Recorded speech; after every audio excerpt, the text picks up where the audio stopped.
ঝুলছি একটা গুহার 100 ফুট নিচে, যেটা মাটির নিচে 5 কিলোমিটার জুড়ে বিস্তৃত আছে।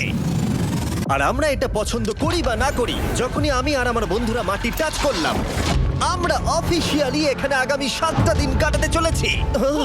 বাবারে, এটা আমার জীবনে করা সবথেকে ভয়ঙ্কর জিনিস। প্রথমত, আমাদের এখন এখান থেকে অনেকটা দূরে যেতে হবে। কেন? যদি ঝড় বৃষ্টি হয় তাহলে এই পুরো জায়গাটা জলে ভরে যেতে পারে, আর সমুদ্রের মতো ঢেউ এসে সবাইকে ভাসিয়ে নিয়ে যেতে পারে। সেই জন্য আমাদের আরো ভিতরে যেতে হবে একটা বেস ক্যাম্প বানানোর জন্য। ভাই এটা পুরো পাগলাম। এটা একটা অন্য জগৎ মনে হচ্ছে। এই কেভ এন্ট্রান্সটা হয়তো দেখতে সুন্দর, কিন্তু দেখে যা মনে হচ্ছে আসলে তা নয়। আর আমরা হয়তো জানি না যে আগামী 7টা দিন আমাদের জীবনের সব থেকে কঠিন সময় হতে চলেছে। সব থেকে বাজে ডিসিশন।